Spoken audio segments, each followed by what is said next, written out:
ఒక్కసారి కొమ్మూరి గోల్డ్ కి కాల్ చేయండి. తాకట్లో ఉన్న మీ బంగారాన్ని విడిపించి మార్కెట్ ప్రైస్ కి వాళ్ళు కొనుక్కుని మిగతా డబ్బులు మీకు ఇచ్చేస్తారు. నమస్తే, వెల్కమ్ టు అవర్ ఛానల్. ప్రస్తుతం మనతో పాటు ఉన్నారు ప్రముఖ న్యాయవాది సాయి కృష్ణ ఆజాద్ గారు. సార్ తో మాట్లాడి ఈ రోజు మరికొన్ని అప్డేట్స్ అడిగి తెలుసుకుందాం. నమస్తే సార్. నమస్తే అమ్మా. సార్, చాలా మంది లివింగ్ రిలేషన్ లో ఉంటారు.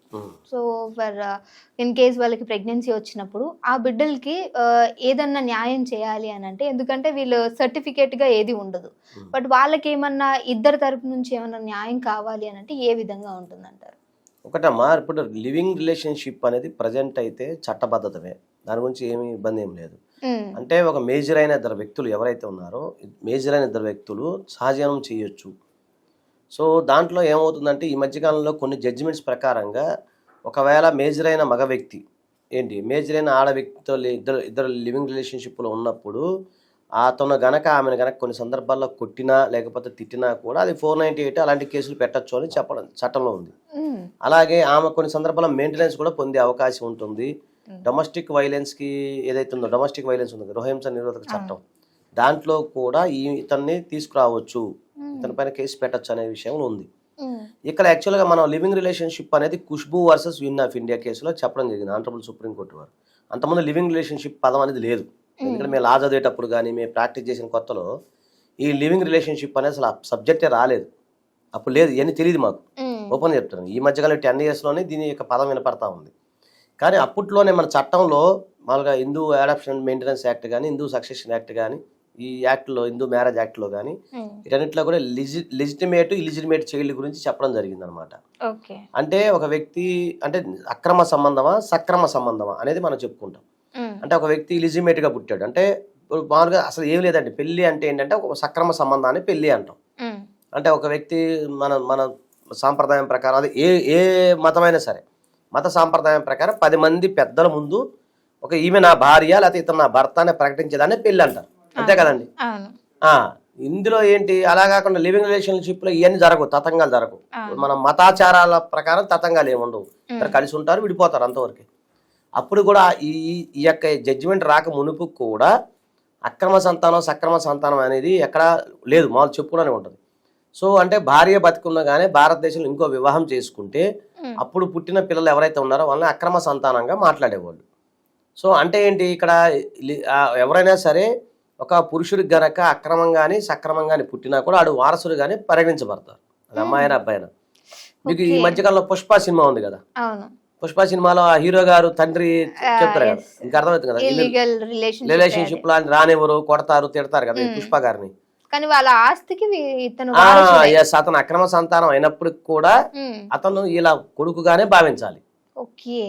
ఏంటి అదొకటి. తర్వాత మీకు వేరే సినిమా ఉంది, ఇది సీతారామరాజు సినిమా ఉంటుంది చూడండి, నాగార్జున గారు, హరికృష్ణ గారు, కోట గారు వీళ్ళంతా ఉంటారు. ఆ సినిమాలో కూడా హీరో ఎవరు పెద్ద ఆయన చంద్రమోహన్ గారు, ఉండి మీకు ఎగ్జాంపుల్ చెప్తున్నాను, ఆయన ఉంటాడు, ఇద్దరు పిల్లలు కొట్టుకుంటా ఉంటారు. సో అది ఇక్కడ అక్రమ సంతానమైన సక్రమ సంతానమైన ఒక వ్యక్తికి గనక అంటే మగ పురుషుడికి గనక వేరే అమ్మాయితో ఇల్లీగల్ అఫైర్ పెట్టుకొని ఒక బాబు పుట్టినా సరే, బాబు పాప ఎవరైనా సరే పుట్టినప్పటికి కూడా వాళ్ళు సక్రమ సంతానంగానే భావించాల్సి వస్తుంది. అంటే ఇతని యొక్క ఆస్తి ఏదైతే ఉందో ఇతనికి సంబంధించిన అన్నిటికీ అతను సేమ్ టు సేమ్, ఫస్ట్ భార్య పిల్లలు ఎలా అయితే వారసత్వం ఉంటారో వీళ్ళు కూడా అలాగే ఉంటారు. అలాగే ఈ లివింగ్ రిలేషన్షిప్ లో కూడా బాబు సరే, బాబు కానీ పాప కానీ ఎవరైనా సరే ఒక సంతానం పుట్టినప్పుడు అతని తండ్రికి సంబంధించిన వారసుడు కానీ మనం భావించాల్సి వస్తుంది. అందులో ఎలాంటి సంబంధాలు ఏం లేవు. అలాగే అతను కూడా మెయింటెనెన్స్ పొందే హక్కు ఉంటుంది. అలాగే ఇతని తండ్రికి సంబంధించిన తాతల ఆస్తి ఏమైనా ఉందనుకోండి, తాతల ఆస్తి కూడా ఇతను క్లెయిమ్ చేసుకోవచ్చు. సో తాతల ఆస్తి ఉన్నా లేకపోతే ఇతనికి సంబంధించిన ఆస్తులు ఉన్నా లేకపోతే అతను వీలునామా రాయకుండా మరణించిన ఒక వ్యక్తి హిందూ పురుషుడు వీలునామా రాయకుండా మరణించాడు అనుకోండి, వాళ్ళకి సంబంధించిన వారసులు ఈ పిల్లోడు కూడా పిల్ల ఎవరైనా సరే ఈ చైల్డ్ వాళ్ళకు కూడా అందరితో పాటు సమాన హక్కులు వస్తాయి. అంతే తప్ప నువ్వు అక్రమ సంతానం రా, నువ్వు పుట్టలేదు లేకపోతే నువ్వు అదే పుట్టలేదు ఇన్ ద సెన్స్ సరిగ్గా పుట్టలేదు కాబట్టి నీకు ఎలాంటి రైట్ ఏముండదు, నువ్వు అంత సీన్ లేదు అని చెప్పి అంటానికి ఏముండదు. కాబట్టి మీరు లివింగ్ రిలేషన్షిప్ లో ఉన్నప్పుడు ఒక తండ్రికి గనక ఒక బాబు పాప ఎవరైనా సరే ఎవరు పుట్టినా కూడా మీరు ఆటోమేటిక్గా జనరల్గా వాళ్ళకి పూర్తి హక్కులు వస్తాయన్న విషయాన్ని మీరు అందరూ గమనించవచ్చు. ఓకే దాని గురించి ఇబ్బంది ఏం లేదండి. ఓకే. ఇఫ్ ఇన్ కేస్ వీళ్ళు కాదు అంటే ఎవరైతే ఫస్ట్ ఉన్నారో ఫ్యామిలీ వాళ్ళు లేదు అని చెప్పి ఏమైనా ఆటంకపరిస్తే ఏమన్నా వాళ్ళ మీద ఏమైనా కేసు ఫైల్ చేసే అవకాశం ఉందా? ఖచ్చితంగా ఉంటుంది కదా, ఎందుకంటే ఇప్పుడు పుష్ప సినిమానే ఉంది, ఇప్పుడు ఆ విషయంలో అతను ఆర్థికంగా అతను రానివ్వలేదు అనుకోండి, సరే అతను సినిమా డిఫరెంట్ వేరు, కానీ ఎగ్జాంపుల్ చెప్తున్నా, అతను తన వారసత్వం నిరూపించుకొని తండ్రి ఆస్తి ఏదైతే ఉందో దానిపైన ఇతను చట్టపరంగా చర్యలు తీసుకోవచ్చు. దానికి ఎవరు అబ్జెక్షన్ పెడతానికి ఏం లేదు. ఒకవేళ బాబు మైనర్ అనుకోండి, మైనర్ తరపున వాళ్ళ తల్లి ఎవరైతే ఉన్నారో ఆమె ఫైల్ చేసుకోవచ్చు.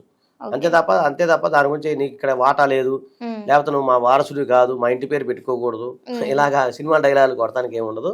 చట్టం వేరు, చట్టం ప్రకారం ఆ బాబు ఎవరైనా సరే, బాబైనా పాపైనా ఎవరైనా సరే డెఫినెట్గా వెళ్ళచ్చు. కాబట్టి మీరు లివింగ్ రిలేషన్షిప్ లో ఉన్నా లేదు అక్రమంగా పుట్టినా ఇవన్నీ కూడా మీ దగ్గర ఎవిడెన్స్ కనుక, పూర్తి ఎవిడెన్స్ కనుక ఉన్నట్లయితే అలాగా మనం దానికి వెళ్ళి ప్రొసీడ్ అవ్వచ్చు. Okay, thank you sir. Thank you.